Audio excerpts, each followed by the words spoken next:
Kempo back here. Got the bad hair this morning, so don't judge me too harshly. But yes, 307, UFC 307 is in the books. Got to watch it yesterday, and it was a pretty banging card, not gonna lie. My multi didn't go down too well, but my official predictions were pretty good. So if we're just going off the main card, Kevin Holland, I was wrong about that. He got finished by Dave Batzis. I can't remember how you say his name. I thought Kevin Holland maybe could have got that one, but no, I was proven wrong by that one. Kayla Harrison, I feel like everyone bet on Kayla Harrison. She absolutely mauled old mate. Mauled old mate. And that was very much expected to do in that time. What was that? There we go. Very much expected to do. The Jose Aldo fight was actually Jose Aldo versus Mario Batista. How do you say his name? All these names, man, they always get me. There's all these different names.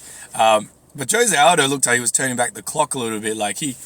I actually thought maybe he might have won that fight because Mario couldn't take him down.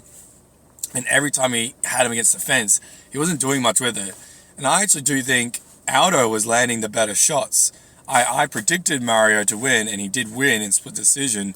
But to be honest, I actually thought Jose won that because I think he actually landed the better shots overall in all 3 rounds. So not sure what was going on with the judges there, but it was really good to see Jose Aldo turn back the clock and not turn back the clock. He still hasn't changed. He's still that good.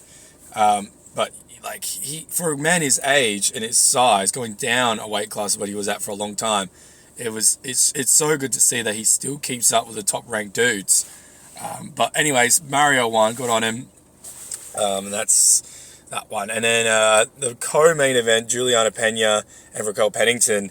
This was another interesting one. I predicted Pena to win, and I was right, split decision. But I genuinely also thought Raquel Pennington won.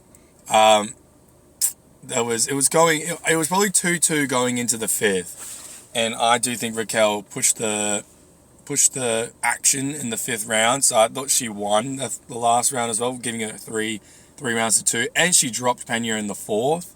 Sorry, quick sip of the coffee. That's good. And it was funny because every time Pena had the grappling situations, she was killing it. Besides the last round. Last round, she was too exhausted. I found her 1-2s, her punches 1-2s, like her jab crosses, would stuff Pennington a lot. But she didn't do much else. She didn't throw any kicks.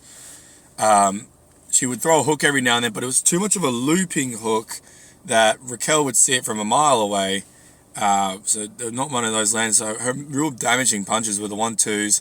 And then in round 2 and 3, I think Pena won for her grappling.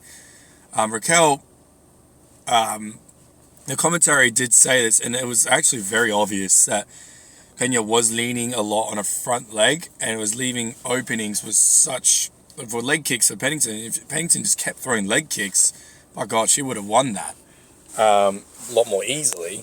But anyways, I do think Pennington actually won that fight. Even though I bet I bet Pena and I was right. So I actually, besides the Kevin Holland one, I pretty much got all of them right. Because I did say going for the main event, Alex Pereira and Khalil Roundtree, I did say smart men would go Alex Pereira. But my multi I did the full distance, but I didn't win any money this time. I almost did, but I will admit this main event was a banger. Khalil Roundtree brought it to Alex Pereira. He was fast, but he was trying to find the headshots against Alex Pereira, so he would come in and he hit the 1-2 down the pipe so many times. And credit to Alex Pereira, he took those shots well. And credit to Khalil, when he started getting tired and he copped a lot of those front leg kicks and he would cop a big cross or a big hook every now and then, he stayed in that fight for 4 rounds. Oh my gosh. So I would say the first round went to Khalil because he was landing those quick rushing shots, but they expended so much energy. And then it was like the second round was close, but I think the second round Khalil dropped Pereira as well. So Khalil was actually getting pretty good. Like, he was getting a lot of momentum, but I think the third round is when Alex Pereira started putting it on him. So it wasn't much, but it was the leg kicks were so accumulating. Khalil was getting tired, so he was a bit slower. So Pereira was able to hit the cross, the uppercuts, the jabs, strong, stiff one punches, but enough to really start hurting Roundtree. Then and towards that round, he looked like he was starting to get busted. He was tired. That leg looked destroyed. And then in the fourth round, that's when Alex Pereira just put it on him. It was just still same thing. One hit, like just one punches at a time. A hook, a cross, a leg kick. It was enough to. It was all that damage accumulated into that fourth round, and then you would see the point where Khalil's face was busted. He started backing up because he was getting rocked, and then every time he backed up, Alex Pereira was measuring one shot, two shots, back up, one shot, two shots, and at one point Khalil was just shelling, and then Pereira just hit those body shots, dropped, and that's how all she wrote. But you got to say, Khalil is a bloody warrior for staying in for that time. He took punishment, and he showed he's a real championship medal. Just, it was a little bit early for his rise against Pereira, but he really showed he's a future champion in the making. But honestly, a fantastic light heavyweight fight, very enjoyable. And Alex Pereira does say he wants to stay it that way, but he's teased moving up and down. But I think he should stay there. I mean, it would be great to see him against Dricus, but I just don't see him dropping that weight anymore. Going up to heavyweight would be amazing. That'd be such a gangster move by him. And as a fan perspective, go ahead. But if I was his coach, I would say just stay at light heavyweight. This is where you are doing the best work here. There is more work to be done. Just stay here. And you're active, you're looking good.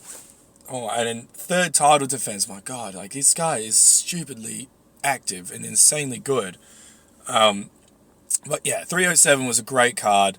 I really enjoyed it. It was fantastic. That's all I've got to say about it. It was awesome. I can't wait for the next one.